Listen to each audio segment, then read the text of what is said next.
You are listening to the Booze and Bloodshed podcast.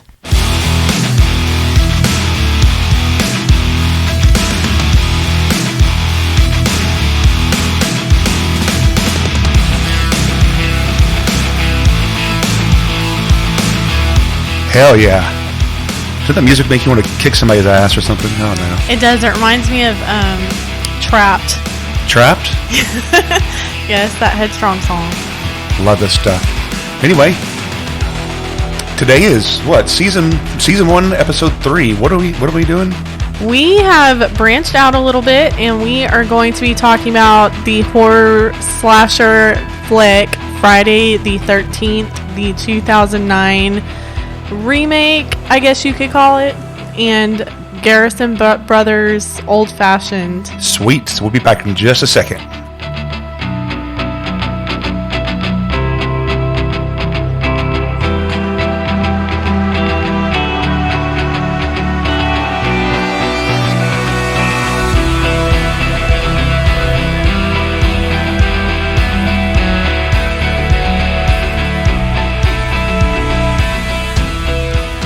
Okay, here we are, back for another episode of Booze and Bloodshed. I think you're kind of excited today, aren't you? You excited about this one? Yes. Leah's excited about this one. I'm so excited. excited. I kind of know a little bit about this one. Not really. We'll find out, won't we? So, here we are. So, we are so psyched that y'all have chosen to join us this morning, afternoon, or evening, wherever you may be listening from. As always, we are here to dish and discuss all things boozy and bloody.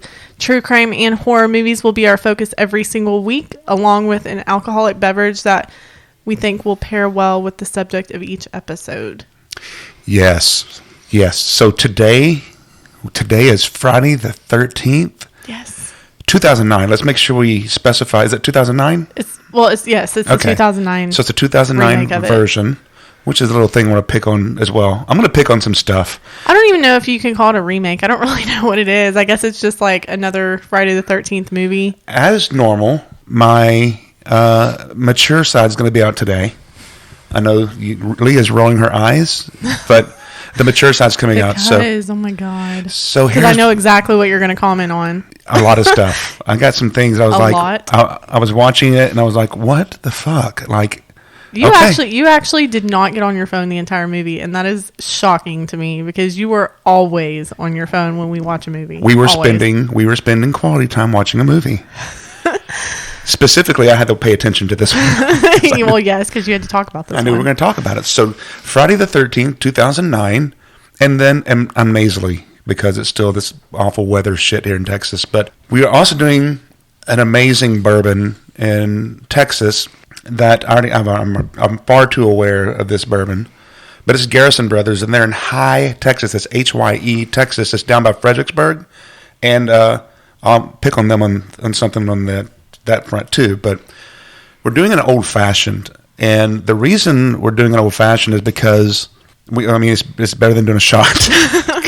I'm not a bourbon connoisseur. I'm not a person that's going to sit there and drink it neat and no ice. There's a lot of people that will, though. There are. I'm not that guy. I'm not the either. guy that's going to drink it straight and neat. If you're that person, congratulations, more power to you. It's not me. So we chose to do an old-fashioned with Garrison bourbon. And so the difference between a bourbon and a whiskey is? No. Bourbon is made with 51% corn. So it's a little bit different. So it has to be made with at least 51% corn in the mash to be considered a bourbon. Yeah, so, I had no idea. So what is Garrison Brothers bourbon? According to their website, this is a small batch. It says you'll have subtle notes of golden, delicious apple meat and honey. Apple meat? Ooh. I guess, yeah, apple meat. That's kind of a nasty way to explain what that is. I want to totally tell you what I'm thinking. I'm not going to. Oh my God, I'll keep it somewhat PG-13R. I mean, whatever. I guess I don't really know how else you would call the inside of an apple. I guess you have to call it meat. True. Apple meat and honey. Sweet floor verbena. Is that verbena or verbena? It's probably verbena, like lemon verbena. Oh, okay. I don't know. I have no idea. Fresh cut grass, saddle leather, cinnamon, and honey. Springtime flavors of honeysuckle and orange candy, yellow pound cake, baking spices, lemon gumdrops, and sugar cookies. Damn, that's a lot of flavors in there. Long and ever-grossing finish, complex, smoky county fair caramel apple sprinkled with walnuts and cinnamon. They're giving us a lot to think about here. So here's the thing with me and bourbon. I don't know how they taste all this shit in bourbon, but apparently it's there. So we might not get all of that in this old fashioned. But you might. We're just not liquor drinkers normally. There are other bourbons and whiskeys and stuff, and we'll talk about that later that we've indulged in, mostly with the shot glass. However, what we did here is we poured ourselves a little glass. We haven't poured ourselves a little glass. We pre-mixed this stuff just because it's easier for us to where we're broadcasting for our podcast. So we did this. We pre-mixed it. We have ice, a little bit of ice in our glass. We're drinking it out of a snifter glass. I'm not sure if that's the proper glassware. Definitely not. A beer snifter glass. So here, no. They're way too big. Let's open this up. I'm going to pour mine. Let's see what it sounds like. Sounds like you're peeing. And it kind of was. I was peeing a little bit there. You should have. Let me close this back up here. It is very strong. Very bourbony. It is. All right, let me let this. Very much so. You're supposed to stir it, but I'm just going to swirl it. And I know immediately, like, I'm going to have like 2 or 3 sips of this, and I'm going to get like very hot. Yeah, because every time that always happens to me. Every time we have a broadcast, you also say, "I'm going to drink this," and then all the way through the broadcast, you're like, "I didn't drink very much. I'm trying to focus." So, well, because I am trying to focus, I can't talk about this when I'm like. Let's give it a sniff. Let's give it a sniff real quick. So it's so strong. It smells good, but it's very hot alcohol. Very bourbony. I didn't even catch the proof of this. Is it 94 proof? Yeah, so it's 94 proof. So, yeah, damn. 94 proof. So it's pretty high alcohol. You know, actually, it's higher alcohol than a typical one that we've had. We've had them like 85 proof, but 94 proof, I think, it might be one of the higher ones out there. So I definitely think so. Let me see if I don't know. I don't know what I'm smelling. Look, I don't know what I'm smelling on this thing. I'm trying to. I smell bourbon. Yeah. You want to go for a taste on this? Yeah. Let's go for a taste. Garrison Brothers in High, Texas. Cheers to you. Let's try it. That sounded good. Now that's the professional. Okay, here we go. That is a strong one. It's actually pretty good. I taste like a cherry flavor. I taste cinnamon. And even though we made an old fashioned, we didn't put cherry in here, so that's not that. And here's the reason why I decided to choose this, because we've had this before, and whether you're supposed to shoot bourbon or not, we do. And we tasted when we drank it back then. We're like, man, you can taste vanilla. Yeah, remember that? Yeah, I do remember that. So it's really... That was quite a while ago, too. I get some of the vanilla in there. I get some of the cinnamon. I get smoky, obviously. Orange candy in there a little bit. Now that I see it and read it, I can pick it out. I can taste it. You know what's weird is I'm one of those people that I can taste something more after I've already like swallowed the drink, the beverage, whatever. I can taste it the more it sits on my tongue as opposed to just sitting there and drinking it and tasting it. Yeah, now I'm starting to get some stuff. So I can taste things now more so when I was actually drinking it. Which I kind of prefer. I like stuff that stays on my tongue when, Yeah. After I've had some of it. Yellow pound cake, I would not have picked it out for a million years. Now I'm tasting it. Maybe I need a little bit more. I don't taste that. Lemon gumdrops, I'm not getting that. Sugar cookies kind of goes along with the pound cake to me. And like I said last time, I don't want to geek out too much on this, but it's probably one of the best bourbons I've had. It's not one of those ones for sure where you drink it and you feel like, oh shit, like that's horrible. That's so harsh. It's hard to drink. It's hard to swallow. It's a very, very smooth bourbon. Damn, that's my third sip. It's getting smoother and better. I felt like it was really smooth the second sip I had. So this might turn into a bad habit. It's not, but like if you have, and I know this is a completely different thing, but when you drink scotch and it kind of burns your lips or something, I know that's probably much higher alcohol and it's just a totally different drink, period. I don't know a lot about Scotch either. Well, I don't know much about Scotch, but it's very like burny alcohol. This is not that way. It's extremely smooth. The matter of fact, on the website, it also says something about it being hints of butter, whipped cream, and food cake in the oak. And then down lower, it says, I don't know. It said something about it being, it's not so harsh. It's very smooth. And I agree. Even when we shot this, we sound so trash. You're talking about shooting bourbon, but we did. We did. It was we had smooth some hard then. times not very long ago. It was still, yeah. it was still hot. I mean, it's hot. It's high alcohol. But man, it was smooth. And now, well, and even then, like, and we're drinking it over ice right now. And obviously, when we were drinking it before, it wasn't like when we were doing shots and stuff. Like, God, that's good. It's getting better. We were doing shots, but it was room temperature and it was still smooth. A lot of things that are room temperature are not smooth. Like, it's even more burny on your palate, and this never was. We had, when we were at somewhere else, we won't say where, but when we were at somewhere else, we had a few that we kept in stock. And that when we wanted to have some shots, we'd do it. And this one always went very quick. I'm like, okay, Garrison Brothers is also a little higher on the price point, too. And it's like, bitch. But worth it. Like, this is why you pay higher. Yeah, like, motherfucker, if you're going to shoot the whiskey or bourbon, drink the cheap stuff. Don't drink my Garrison Brothers. It was always the one to go first. Yeah. Such a good beer. And Jeff, a friend of ours. Bourbon. It's a bourbon. Bourbon. Did I say beer? Yes. Damn it. And a friend of ours, Jeff, loves this stuff. Yes. He's a bourbon. Ron liked it too. Yeah, really liked it. So I'm impressed. I'm gonna give it another sip real quick. It's very good. Give us a second to partake. It's weird how that's getting back. Oh, it's so good. It's really okay. We're gonna stop talking about this in a second, but it's a really great bourbon. If you're not a bourbon drinker, I would suggest starting with something like this because it's higher on the price point, but it's smooth. It's easier on the palate for somebody that doesn't drink it. And it does burn. Obviously, they all will, but this is so smooth. So I'm incredibly impressed. And Garrison Brothers, if you're listening, thank you. I mean, I even think this is like a good thing for all range and knowledge of bourbon because we don't know anything about it, but there's also people out there, that know a lot about it.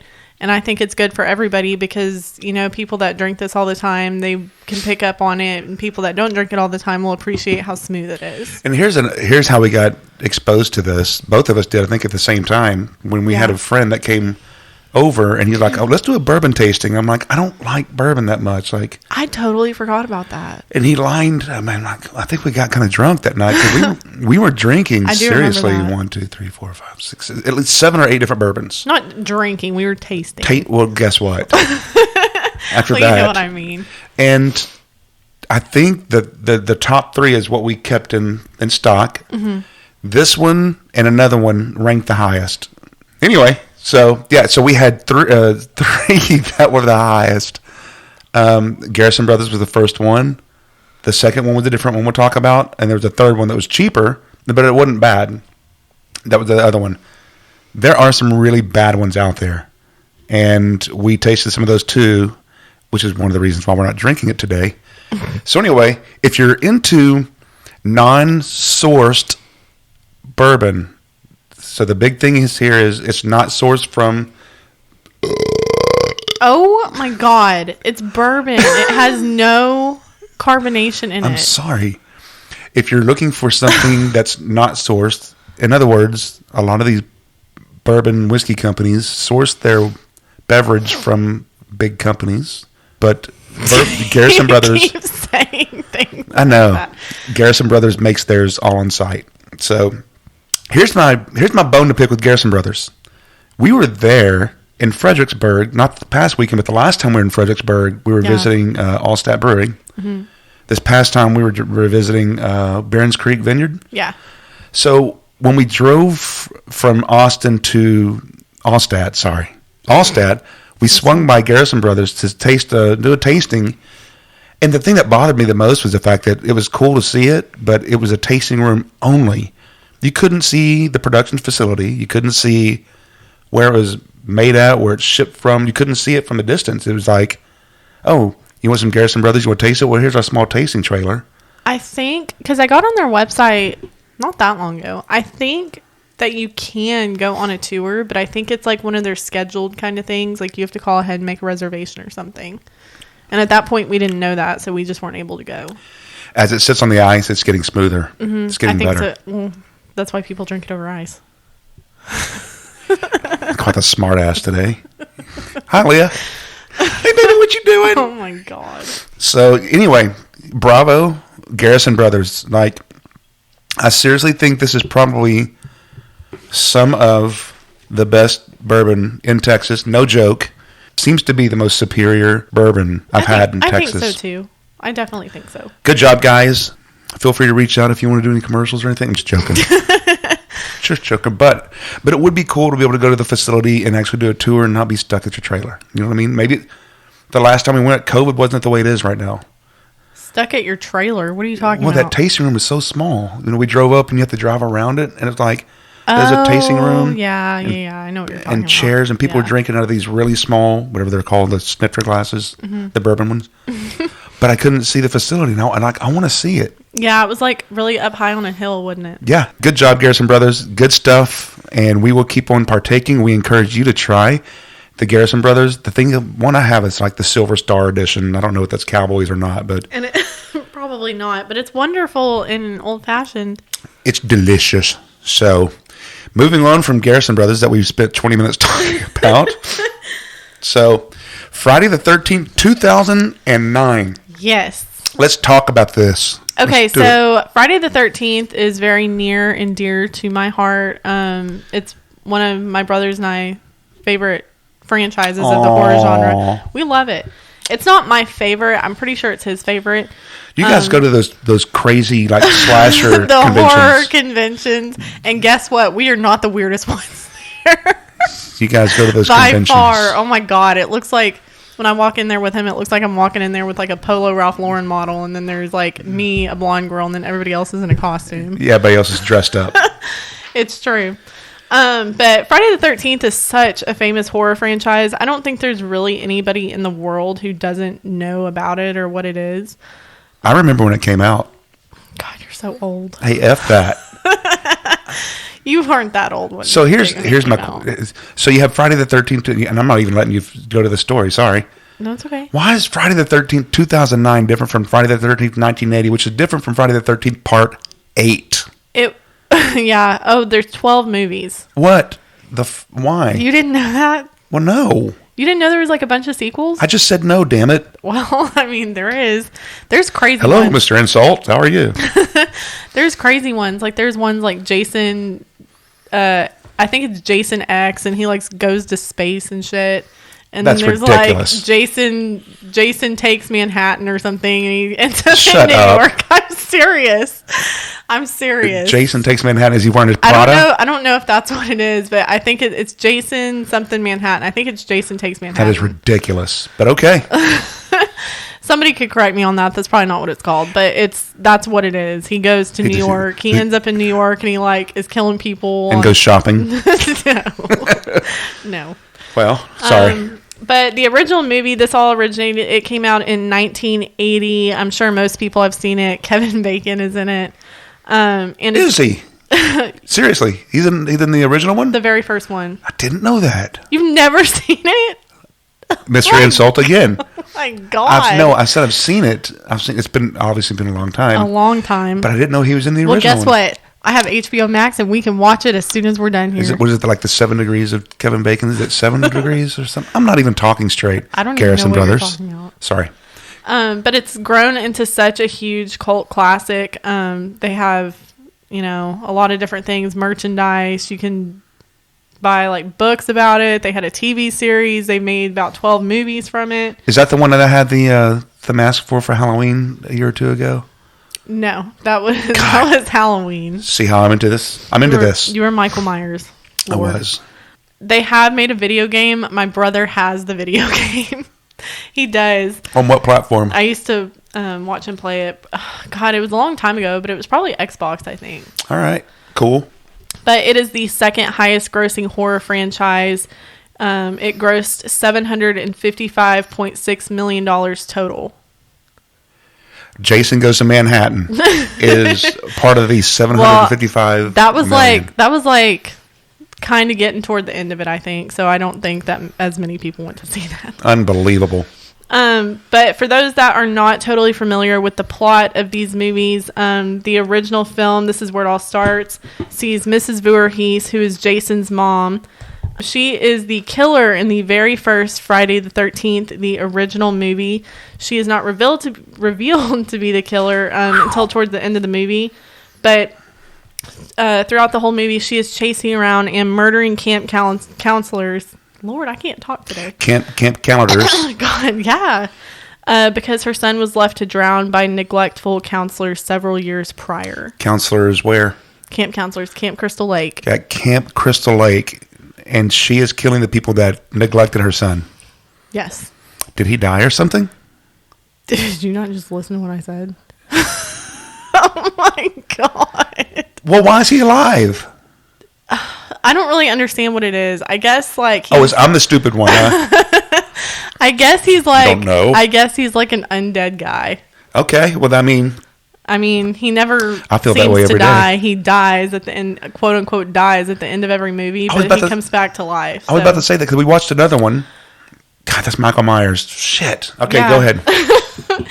Okay, so I'm just going to start this out. I'm just going to admit it. I'm going to be the bad guy here for all the diehard fans, but I really enjoyed the adaptation of this version of Friday the 13th, the 2009 one. It's the very last one that's been made for it. There's supposed to be a sequel at some point, and I am pumped. This is the last one that was made? Yes. Okay. But I really like this version of it. I know a lot of people don't because it kind of strays away from what the original movies really were, which was kind of cheesy, Yes. fun, predictable slasher. And I mean, this kind of is, but it's scary, and I love slasher movies to be more scary to me than cheesy. So, what is this is a serious question. Mm-hmm. What is the fascination with women in slasher movies? I don't know. I mean, I don't like either. them. I've always liked them. Give me a Chris Farley movie. I'm on it. Give me an Adam Sandler movie. Give me something. Give me a comedy. Give me a Ben Stiller movie. I'm in. Oh, I know you're in on the Ben Stiller movies. I mean, Lord, genius, we've watched like all the Meet the Parents, genius level stuff. I mean, this is good stuff. Slasher movies seem a little bit too. I don't know. It's just depressing for me, but there's so many people that are into this stuff. Like, oh yeah, you have no idea. I don't. Those conventions, like thousands of people go to that. Well, I have a good one of my best friend is Troy Baker, who's in anime. He's a voice, whatever. Did you just laugh? No. Oh, okay. I was about to say, what the F? No. And he has a lot of people that go to see him at these anime conventions, and this is no different, right? This is no. I mean, it's about the same thing. Yeah, it's different because that's obviously like Comic-Con kind of thing, and God, it's hot in here, man. I'm starting to sweat. It is hot in here. That dang old fashioned. So I keep interrupting you, and I don't mean to. No, you're fine. But I know I'm probably going to get a lot of shit for the fact that I like this movie. It's kind of how a lot of people don't like the Rob Zombie versions of Halloween. I loved the Rob Zombie version of Halloween. I can imagine the Rob Zombie version might be a little bit more gory, more disturbing. It is. It's much gorier, but I think what I like about both of the remakes of these two movies is it gives a backstory more, and it adds more depth to them just other than they're this guy that's running around killing people. I like there to be a backstory. I like there to be a little bit more depth to the villainous character. Mm-hmm. So I think that's what my thing is about it. There's just so much, even just to this movie, and it's not a very long movie. I think it's about an hour and a half. I didn't think it was very long at all. No. Here's the thing. But there's so much to it. When I watch a movie like this, it loses my attention, and I get on my phone and start looking at stuff because I'm like, this is boring. This was a very quick feeling movie, and it was full of stuff. Like, There weren't a lot lagging periods where people are like just talking and talking. For me, that says a lot because I get distracted so easily. Obviously, I get distracted so easily.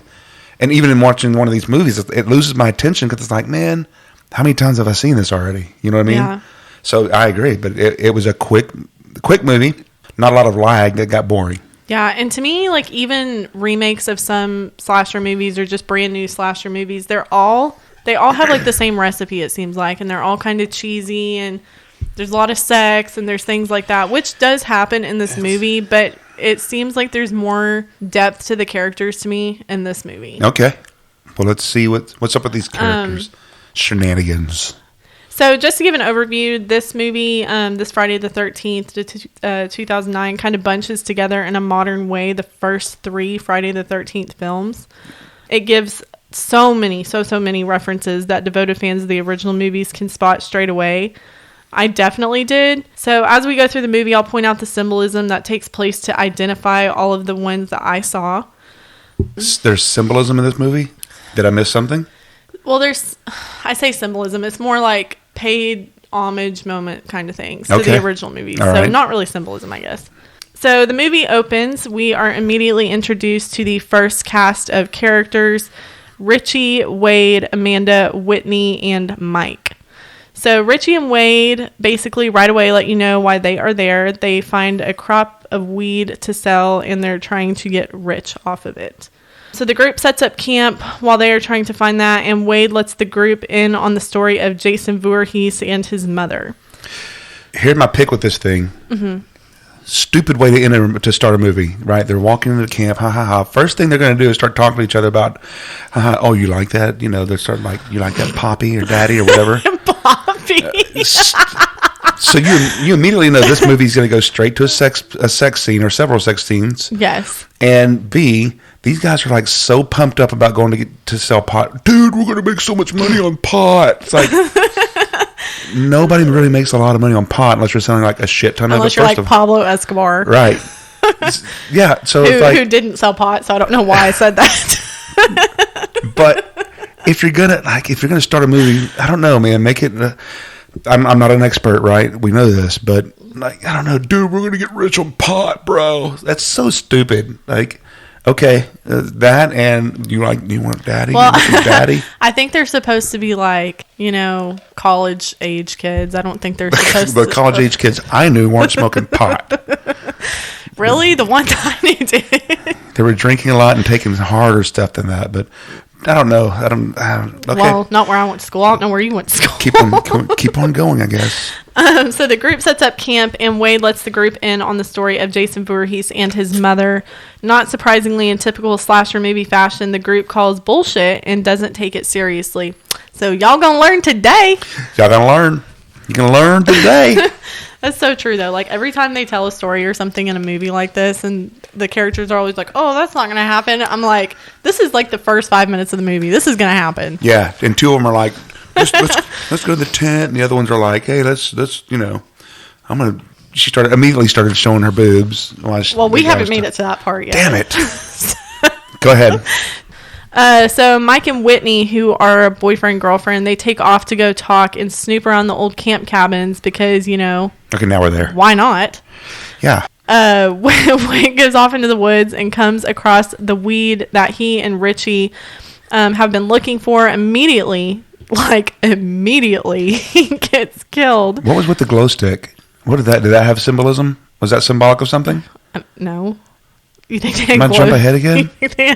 We're running around with glow sticks in the original movies. No, but this one did have it.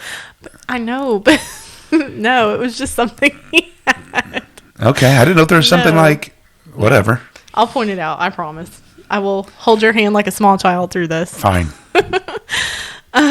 So yeah, he basically immediately gets killed as soon as he finds the weed, which, But after Jason makes his first appearance, and he just totally chops his entire freaking ear off, which, what a random ass body part to cut off of somebody. Yeah, well, I mean, I don't know. Yeah, that's what I would chop off. And that, to me, maybe I wasn't really paying attention fully to what he looked like after his friend found him, but, that looks like that's all that happened to him. And it's like you bled out from your ear. Yeah, he was leaning against the damn tree.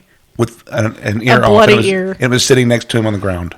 No, it was like hanging on a pot leaf with an earphone still in it.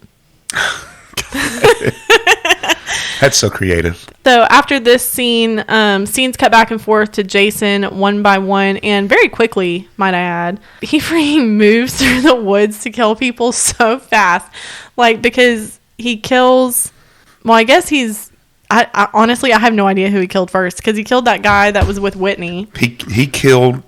But then at the same time, it seemed like he was killing Amanda. Well, the first sleeping bag. The first two, I don't think were killed first. They were just wandering into the houses of the camp. Maybe that's what it was. The first one to be killed was the dude with the chopped off ear. He was the first one. Well, yes, but I'm saying like among the remaining four. So I guess he goes and gets her, ties her up in the tree or whatever. Yeah, burns her in a sleeping bag upside down. Okay, so I guess that's what happened. So he kills Wade, which is the guy who chopped his ear off. Then he goes back to the campsite where Amanda is waiting in the cabin because Richie went to look for Wade. Yeah, but what was happening? What was happening as Wade was finding the pot? They were getting it on in the tent. They were getting it in. So Richie and Amanda are dating, yes, and they were, having sex in the tent. Yeah, it was obvious. Which first sex scene, the most predictable sex scene in probably all movie histories. Why? Because they were already talking about it before they got there. That's true. Oh, I see what you're saying. Like you just knew it was going to happen. Yeah, and I thought you meant the scene itself. It was almost like you could tell who was going to be the first one to be naked in the movie. It's okay, there it is. Oh, shocker. You don't see very much though. But anyway, so he ties her up with her sleeping bag. He has her inside the sleeping bag, and then he ties her up. Richie hears her screaming after he found Wade, runs back to the campsite, sees her hanging there, but as he's running to try to, rescue her, he gets caught in a bear trap. Yep. Which, so he runs, leg gets caught in a bear trap, snaps his leg, he's stuck, he can't move. Yeah, he's just like sitting there screaming. He can't open the bear trap. And scenes cut, they go to where Mike and Whitney are in the cabins, which appears to be Jason's old camp cabin. Which is another thing that you notice in movies. If you're in the middle of the woods and in the middle of nowhere, and you're walking around and you see fucking cabins with fucking fog, fucking run. You know what I mean? Like, how many more times can you say that? Just seriously, like, it's so. What was that? It's so predictable to be like, walk in the woods. Oh, there's some cabins, and it's foggy here. Oh, I know. If I walk first of all, I'm not walking to the damn woods with you or without you. And second of all, if I see fog, I'm not going to be in the damn woods, period. You know why? Jason. I don't think that's probably the first thing you would be thinking. That's the first thing I would think of. Oh my God, whatever. So anyway, Mike and Whitney are in the cabin. Jason, Are they getting it on yet? They never did in the movie. Oh. God, you're like, oh yeah, I totally paid attention to this movie, and then I did. You keep saying I was not on my phone. That's not what happened at all. So they're in the cabin, they're looking around and stuff. They find Jason's mom's severed head in the wall in this like weird ass shrine that Jason has made. Freaks them out immediately. Jason's like sticking knives through the floor, ends up getting Mike. Stabs him several times in different body parts through the floorboards. Does he like get him in the foot or something? Because they're standing there. How does he kill him? Well, he was on his hands and knees, remember, because he was looking underneath the door. So he got him on the knee? He got him, no, so the first few times he did it, he didn't get him. And then he got him in the hand. He got him like in the side of the calf, I think. And then eventually he just breaks through the floorboard and starts pulling him down into his little tunnel. Oh. So he's got a tunnel. That's right. Yeah, yes. So Mike dies. Whitney freaks out, starts running, goes back to the campsite to find her friends. I keep hitting shit. To find her friends. And she sees Amanda immediately, freaks out, finds her dead on the ground. Smoke's still coming out of her mouth. And you hear a bunch of... like a bunch of screaming. What was that? Oh my God. A bunch of screaming. Ooh, that made my ears hurt. Yeah, so she hears screaming. She looks over. Richie is still stuck in the bear trap, can't get out. So and he watched his girlfriend burn in the sleeping bag. Yeah. So he she runs over, tries to help him get out. While she's trying to help him, Jason runs up behind her, immediately just freaking macheted Richie to the head. See, we said it at the same time. I'm paying attention. Machetes him just in the forehead. Directly in the head.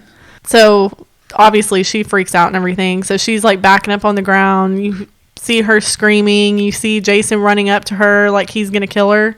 And then it just ends. It blacks out. And then the opening comes up Friday the 13th. Which to me is like... Which I wasn't expecting that to come up. I was almost like, that should have been done 15, 20 minutes ago. Yeah, but I like that. That was almost like a Quentin Tarantino type thing. You know what I mean? Yeah. Like some weird shit going on, like in a where weird spot. Where things are like, I mean, not quite Quentin Tarantino, but I see what you're saying, where things are like out of order or something. Kind of, yeah. Yeah. Yeah, let's go back. Quentin Tarantino, let's go back. So I do have to say, I have to preface everything as a horror nerd, which I completely am, because every time it's time for me and Brandon to like watch TV or something or watch a movie, I immediately go to scary movies. Always. Every freaking time. I know. Every time. I just love them. I don't know what it is. It's just, I think it's you're going to think I'm nuts, but it's like almost like a comforting thing to me to watch that stuff. It's a comforting thing for you to watch horror movies. Yes. I like watching them. I don't know why. I'm comforted knowing this, because this is... But seriously, it's like every time I turn the TV on, you want to watch a slasher film. I'm like, can we watch a comedy or something lighthearted? And literally, that's what you say. Let's watch The fucking Notebook or something. You know what I mean? Like, I'm the girl I'm the girl that likes to watch all the mushy shit. You're the guy that likes to watch all the I like mushy stuff. Mushy heads after they've been fucking killed. All right, sorry. But as a horror nerd and an overall fan of this franchise, I am like extremely pleased with the kills in this movie. They are just so... Stop. Did you just say you're so extremely pleased with the kills in this movie? Well, like how they did the kills in the movie. I don't know. Why are you looking at me like that? What is a good way to kill somebody in a movie, and what's not a good way? What makes it pleasing and not pleasing? Like, if it's creative. These are very creative. Like, somebody who's stuck in a bear trap, and then you machete them to the head. Come on now. Okay. I mean, I'm not trying to argue. I'm just... So, even in the original Friday the 13th films, the kill scenes were always so dramatic and theatrical, and I think that plays a really great homage in this movie to those as a whole. Were you satisfied with those kills? Yes. You would just have to see them. They're just very different. They're very creative. It's not just like, oh, like somebody gets stabbed. It's like done in a really crazy, cool way. Okay. But I do love the fact that they make Jason much more of a predator / hunter kind of thing in this movie. He traps Richie in a bear trap. I mean, that's kind of what you see up to this point as the coolest part about it. I think how Mike died was kind of cool too. Yeah. So, you know. Yeah. He gets pulled through the floorboards. I mean, I would have never thought of doing something like that. It was so great. I felt so edified watching the way he died. It was so good. Well, I used to be, I think why I like that stuff so much is because I used to be really, when I was in high school, into like special effects makeup. So anything that to me makes sense. Looks real is cool. And to point out also, at this point of the movie, he's still wearing a cloth over his head. Yeah, so he's not even wearing a mask yet. And the cloth to me is almost scarier. I can't even say it's scarier. It's just as creepy as the mask though. It reminded me of Sloth. I don't know. Sloth. So it kind of reminded me of Sloth. The bag over his head does, pay a little bit of a tribute to, I think it's the second movie, because he wasn't a killer in the first Friday the 13th. His mom was. So he did not become the villain until the second movie. And in the second movie, he had a bag over his head. Yeah. So that's kind of how this is like a modern retelling. It's just kind of smushing in all of these different aspects of the first few movies. Because it's not really, I can't even say it's a remake. It's not really a remake because it's nothing like the very first movie. But it shows like from beginning to end, like kind of how he evolves into even more of a scary ass character, because it seems like once he puts on that hockey mask, he's just like even more confident in killing people. Seriously, one of my favorite intros to a movie, like a slasher movie, like ever. It did catch me off guard. I have to say, as much as I don't necessarily appreciate killing the way you do, it caught me off guard. That was the screaming and stuff, whatever. But this late into the movie, to throw your logo up, to say Friday the 13th, it's like, what the fuck? I thought we were already way past that. And I thought, well, damn, we have like another hour and a half to go over this, already. That was placed actually pretty cool. I agree with you on that. It was neat. So moving along, we're then introduced to the second cast of characters who become basically the central characters of this movie. Trent, Jenna, Clay, Bree, Chewie, Lawrence, Nolan, and Chelsea. Did anybody in the first group survive? Whitney. Oh yeah, okay. I know why now, or how. Whitney does end up living. She is Clay's sister. So excluding Clay, because he is not a part of that friend group, he's kind of just like a little drifter looking for his sister. Excluding him, the rest of the group is heading to Crystal Lake to Trent's parents' lake house to party like it's 1999. Party like it's 1999. I wouldn't know. Are they going to get party with a lot of pot? Yes. So they stop by a gas station on the way to the house. While they're there, Clay is looking for his missing sister, Whitney, who is one of the original group at the start of the movie. And who's Trent? Trent the asshole? Trent, yeah. He's the asshole. blonde guy. He's inside the gas station talking to the clerk. We're talking about Clay now. The clerk, let's be honest, is like a freaking weirdo. He reminds me of, I don't think you've ever seen it. I've seen these videos on Facebook, and I think some people might know what I'm talking about. But there's this guy that's like on that, you know what that 90 Day Fiancé thing is? No, I do not. On TLC. No. On TLC, it's basically these people from here that, and it's not always like this, but most of the time it's like people from here where they meet people online from foreign countries, and then they'll bring them over here for 90 days and decide if they want to marry them by the end of the 90 days. I don't watch the show, but I've seen videos on Facebook, and there's this guy. His name is Big Ed. And oh my God, like this clerk is totally a Big Ed for anybody who knows who that is. 90 Day Fiancé. Yes. Is that a scary show, or is that? No, it's not a scary show. But anyway, so Trent and Jenna are standing behind Clay, and again, in a classic stereotypical fashion of horror movies, Trent is being a complete dick to Clay. There always has to be one. Always has to be one dick. This scene is where the rivalry. God. The rivalry. They have a rivalry. The rivalry between the two starts, and the spark between Jenna and Clay is introduced, even though Jenna is dating Trent. Dude, I'm hot. It is hot in here. I'm not hot. I'm sweating. Well, I'm sorry. Anyway, so they have that little head-to-head argument kind of thing at the counter. Because that guy was trying to find his sister. He had a flyer. Because they were trying to get out of there. They were just trying to get their shit and leave. And he was holding up the line. Yeah. So anyway, so they head off. And as they're driving away, you see the flyer that Clay had put on the back of Trent's car, which I think that's an amazing screw you. Yeah, I put it on there anyway, pal. So when they get to the house, he ends up finding it. He's like... But anyway, so fast forward, and Trent and Jenna's group arrive at the lake house where they start to party. Again, like it's 1999. Smoking the pot. Smoking the ganja. And so kind of cuts from that. Clay is roaming around town on his tiny-ass motorcycle, talking to different people. You know what I would have never thought this, because I've seen this movie so many times, but ever since you mentioned the grape ape thing to me. It was like grape ape on a small-ass motorcycle? That's what I thought when we were watching this. Like, his motorcycle's not really small, but he's such a big guy that he makes it look small. That's exactly what I would look like on a motorcycle. Grape ape. And anybody who hasn't seen this movie, but you've seen Supernatural, Clay is played by Jared Padalecki, who I'm like obsessed with. He's like an amazing horror genre actor.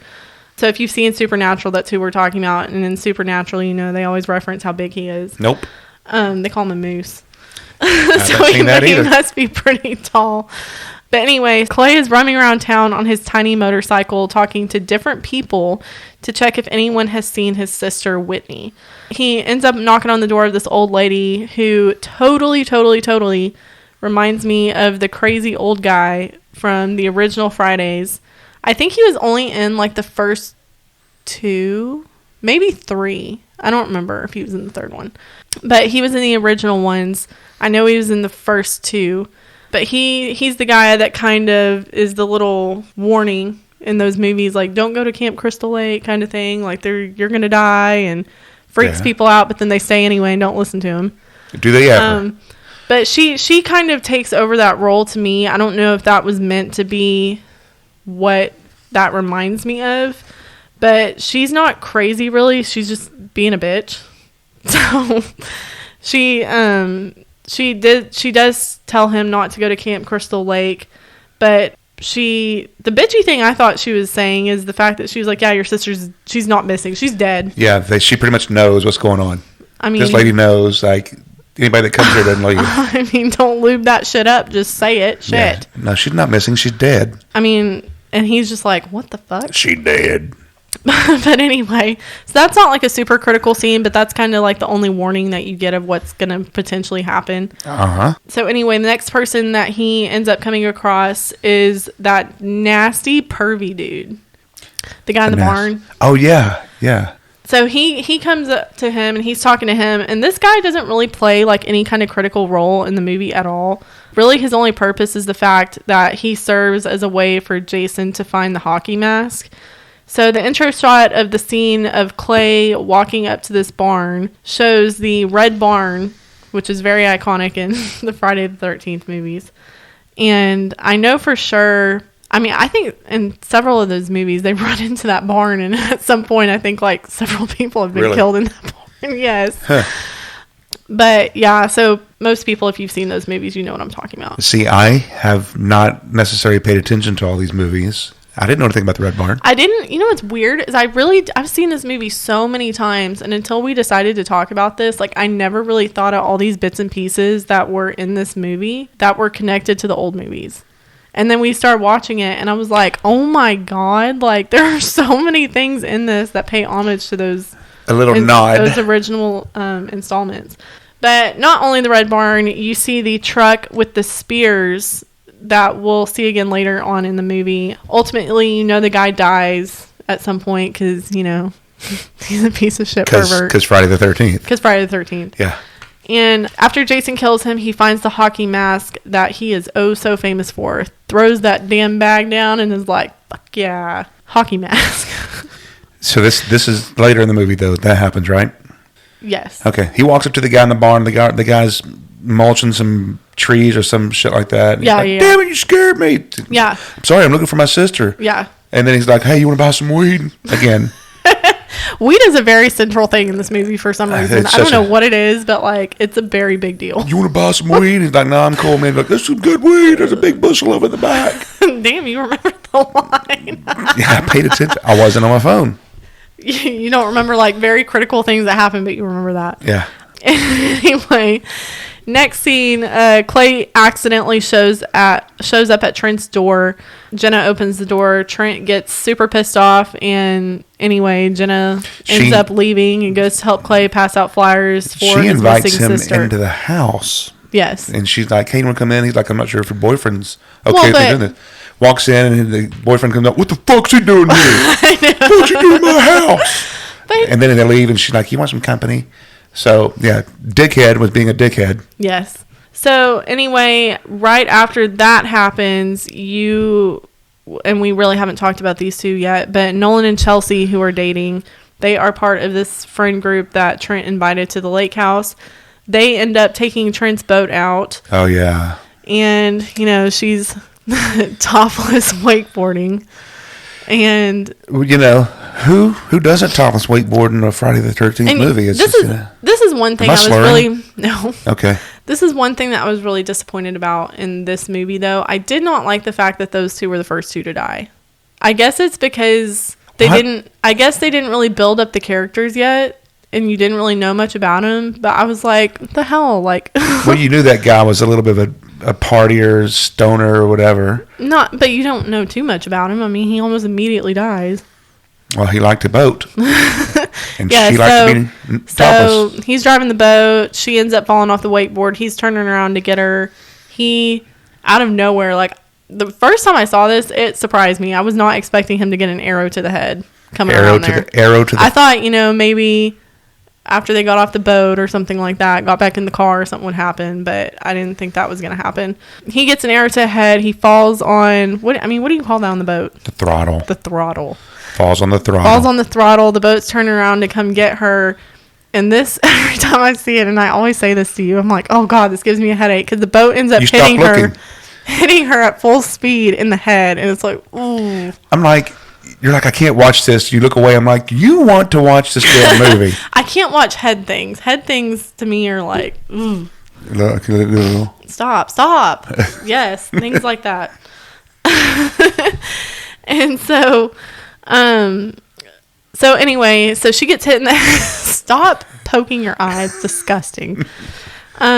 She gets hit in the head, doesn't really know what's going on. It disorients her, and she's kind of looking around, yelling for help, and she sees Jason on the shoreline, and he pulls out his machete, which I wonder where he even got the machete. I mean, it's at a freaking campground. Well, he's got everything. That's true. Where does he get the arrow?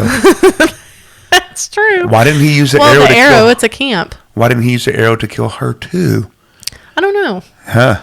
I don't know. But anyway, she sees him, gets freaked out, and then you kind of see, I don't really even know what happens. It's almost like you miss time, and then all of a sudden she's underneath the dock. Yeah. You know what I'm talking about? Mm-hmm. Yeah, it's like she swam over there, but you didn't see that part. Yes. And so she's under there, and I guess you think, like, oh, shit, she got away or whatever, because he's walking above her, and then it seems like he's walking off, and then, like, all of a sudden just freaking knifes the top of her head. Yeah, he pulls her up. Pushes the machete through the cracks of the barge, because he's on top. The barge. The dock. I mean, the barge. The barge. Well, she's underneath and it's wooden, so he uses a machete, goes through the pieces of wood into her head, pulls her up, and lo and behold, what's showing when they pulls her up? Oh my God. Her boobs. Of course. Gotta have the token boob shot. Yeah. So anyway, a few things happen after that. It doesn't really, I think it cuts to night. So Clay and Jenna are still roaming around the woods and everything. And I think they go into the cabins at this point. They're kind of, I almost said moping around. They're not moping around, moseying around. Yeah. Looking at everything. They're not in there very long. They decide to leave, and then all of a sudden Jason is walking up with 2 dead bodies. Oh, yeah, they're hiding under boats, right? Yes, they're hiding under the canoes. They're hiding under the canoes. He walks up with the body of the chick. Yes, and then I think the guy from the barn, because it looked like his outfit. And he threw it down right next to them in the canoe, and this is nighttime, and then once he walks off, he goes over and turns lights on. Yeah, because he saw their bag, because he had dropped his bag and didn't get it, and then, so he's looking around for him, and anyway, and so they see him walking off with the bodies and everything since he never found them, and they're wanting to follow him, but then they decide to go back and warn Jenna's friends instead, which, smart, because why would you go follow somebody like that? But, yeah. So they go back to warn Jenna's friends, Trent and Bree and all them. And at this point, Trent, being the true asshole he is in the bedroom having sex with Bree, who is supposed to be Jenna's friend. So is Trent and what's the other girl's name? Bree. Not Bree, but the other one. Trent. And Jenna? Jenna. Yes. So they're actually together. Yes. But when they come back, they're banging. They're getting it in the bedroom, and she's like, guys, come on. Guys, come out. And they're like, hold on, not right now, leave us alone, or whatever. You're my girlfriend. I don't really know what they think she's trying to do. But it doesn't matter. We're getting it in. You're my girlfriend. Hold on. We'll be out later. Quit knocking on the door. You're my girlfriend, but I'm screwing somebody else. Well, oh my God. I think at that point, he was just like, well, you left with some other guy. I think is like what his mindset was. Like we're not together anymore, I think is what that was. Well, I mean, he moves on pretty quick. I don't move on that quick. So anyway, Cuts to where you see Jason go to his underground lair where Whitney is tied up. So this is the first time you see Whitney since the very beginning of the movie, because a lot of people, thought she was dead. Yeah. And is she alive? In this scene, it's now known that the reason Jason kept Whitney alive is because he thinks that I never really understood what this was. He thought she was his mom. Or just reminded him of his mom. Because she had that little locket thing with her picture in it. But I couldn't figure out if he thought she was his mom or she just reminded him of his mom. Either or. Yeah, she's still there. She's alive. But anyway, while we are here to touch on the layer setting thing, it's basically this underground tunnel thing that he's had. It's like this thing that he made. It's really weird. It looks like it's been there for 50 freaking years, which I guess at this point it probably has. So like under the house he had some kind of a maze or something? Or yeah, it's almost like it goes through the entire camp, and he has like all these bells and whistles that are hooked up to it so he can hear people running through it if they trip over it, like a little catch string thing. Yeah. So then he can, come out of the freaking floorboard of a cabin and go chase after somebody.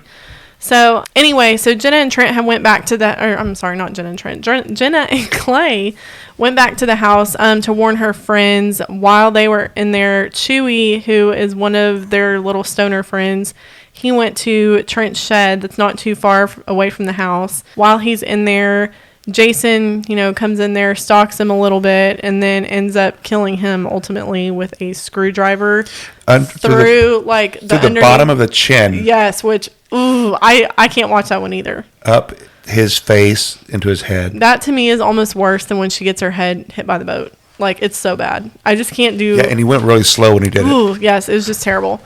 So anyway, and so they cut back to the house. Clay and everybody are freaking out. Trent and Bree finally coming out of the bedroom. They're talking about calling the cops. Lauren, but the phone doesn't work. Phone doesn't work. So Lawrence is freaking out because he just smoked a bowl. He's Chewy's little stoner friend too. He's all paranoid and shit. Yes. What was he doing before he did that? He was about to whack it. Oh my God. He was about to get it on with himself. Irrelevant. No, it's not, because he smoked out before he started to do that. I know, but that has nothing to do with what we're talking about. That was part of the story. So it's just a very minute detail. And he couldn't find anything to do it with, so he's looking through like a winter ski catalog, like freaking what is it? That was the not Pottery Barn. LL Bean or something. Yeah, that was probably one of the better parts of the movie for me. That was funny. It was funny. But anyway, so he's freaking out. He's like, oh shit, where's Chewy at? He takes a pot, what is that? Like a wok or something. And he's like a wok, like a pan. And he gets that in front of him like that's going to do something. Goes to find Chewy, goes in the shed, and he's looking around for Chewy, can't find him. And then he finds him because Chewy drops down from the ceiling, and obviously he's already dead. And then he ends up backing into Jason, which, is freaking terrifying because he's huge. And that's what I think every time somebody backs into them. Chewy didn't look freaked out enough. This guy's huge. But anyway, so Lawrence, you actually think has a fighting chance. You think he's going to get out of it because he starts fighting him and he gets him off of him and everything. And he actually gets out of the shed. So he's running back up toward the path. You think he's going to make it back to the house, and then bam, axe to the back. Axe to the back. And it just breaks your heart because you totally thought he was almost there. And he's screaming, help, help. Yeah. And they're like, when do you go help him? Yeah. And they can't. They can't because they're afraid if they go out there that Jason's just going to kill all of them. So they kind of leave him there, and they're just listening to him scream and everything. Jason eventually is like, well, fuck this shit. Y'all aren't coming out, so I'm just going to kill him. So he comes up, picks him up, and just throws him on his back, and the axe goes all the way through him. So he's dead. He out. They realize after a few minutes that he has also killed Bree because he ended up getting in the house after this. Kills Bree in the bathroom. Doesn't he hang her on some kind of a... He I don't know if he had suffocated her before he did that or if she wasn't dead yet and then he did that. But he hung her on a towel rack or something. On the... I couldn't... It was sharp, whatever it was. Was it on her upper back? Yeah, it looked like it. Something like that. And so anyway, Trent ends up finding her. They all realize... So at this point, it's Trent, Clay, and Jenna, and that is all that's left. There's only 3. So Trent finds Jenna. They leave the house. They run out of the house because he has also killed the cop that they were able to call. So they were able to call a cop. They were able to call a cop. So the phones weren't dead? I think. Maybe the phones were dead after they called the lights were dead. The phones weren't dead. Okay. So they did call a cop who, if anybody's seen Desperate Housewives, is Carl from Desperate Housewives. And I love him. I think he's awesome. And so he kills the cop, drives like a, what would you call that? Like a cop car? A fireplace. No, like a fireplace stake through the eye. Oh, sorry. Poker. Fireplace poker. I thought you were asking what the cop drives. What does he drive? A car. With lights on it. Come on. It's not that way. Oh my Lord. I'm not that dumb. It's not that way. So anyway, so they leave the house. Trent's like, Jenna, get in the car. And it's like, oh shit, now you care. But anyway, while he's getting in the car, he's trying to figure out how to get the car started because he realizes that the keys are no longer in there. And while he's in there, Jason from the rooftop drops Bree's body onto the windshield of the cop car, breaks it. Chunked her out.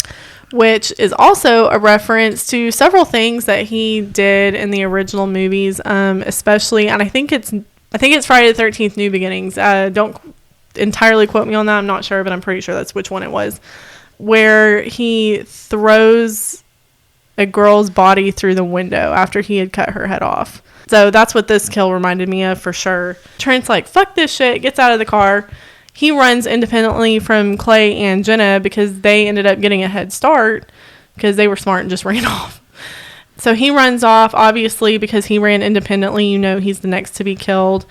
He ends up dropping the gun that he originally had. In the creek. And he couldn't find it. He can't see it. He ends up finding the road, gets to the road, and did you notice the spear truck from in front of the barn? You remember that part? The what? That truck that had those 3, spears on the back of it at the beginning of the movie with the guy that was in the red barn. I didn't notice that, but I didn't. Yeah, so that truck and the boss that guy talks about where he's like, oh, he's like a real piece of shit or whatever. It's the same guy with the same truck. So it's the owner of that barn in that truck. So anyway, the truck stops, and for whatever reason, Trent's just like standing there.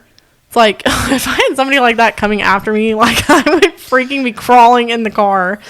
Maybe he didn't know. I'd jump on the top of the car and be like, go. I don't care if I'm inside the car or what, just go. And he put his hand out the window come on in. Come here. Very creepy.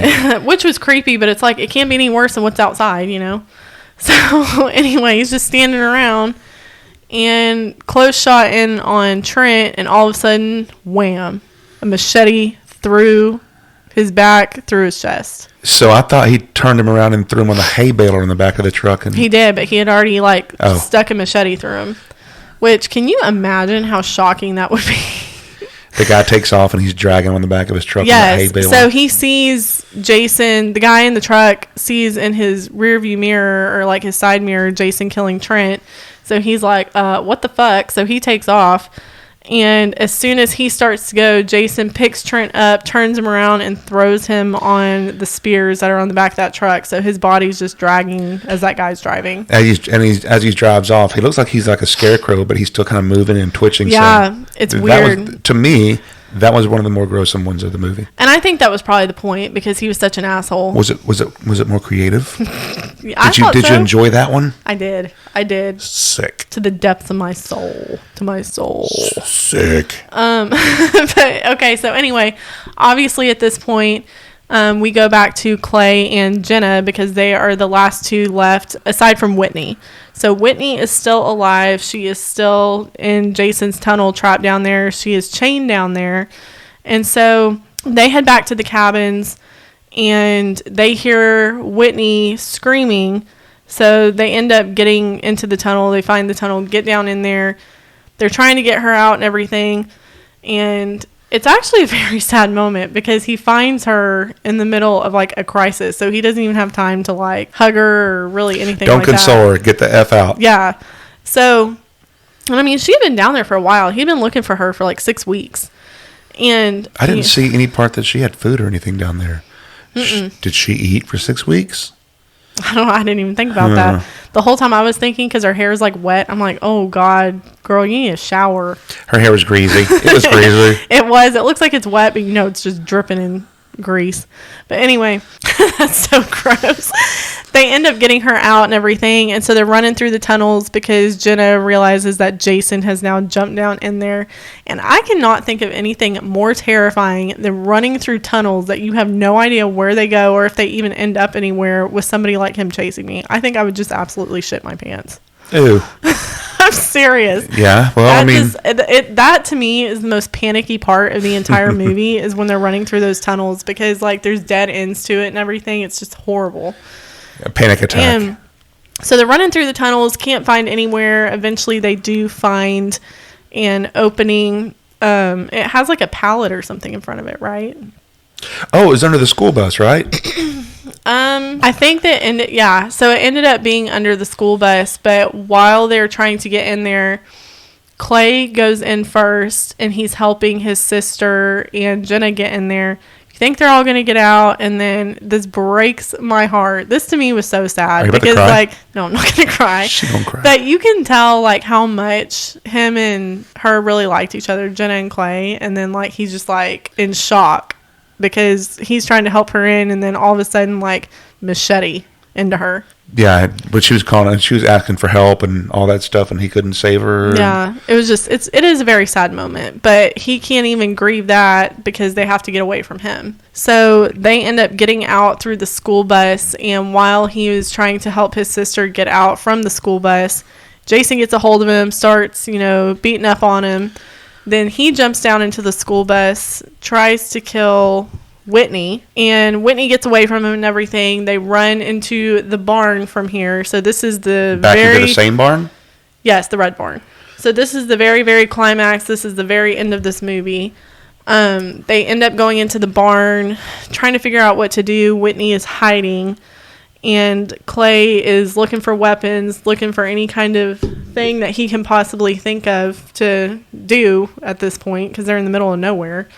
And so he's doing all that, and then it's really scary. I know I say and then, but Jason jumps through the window, and I actually made a note of this, like, the first time we watched this, and not even like the other day. This was like a couple weeks ago when we watched it. We don't watch this all the time. Like, that's just kind of how we decided to talk about this. As I watched it, and I was like, we should talk about this. About jumping through the window? No, about Friday the 13th period. But the window jumping thing, the first time we were watching it, or I was watching it, you were on your phone, I saw that part, and I was like, dude, he jumps through windows all the time in these movies. All the time. Like, in several of the Friday the 13th, he's constantly jumping through windows.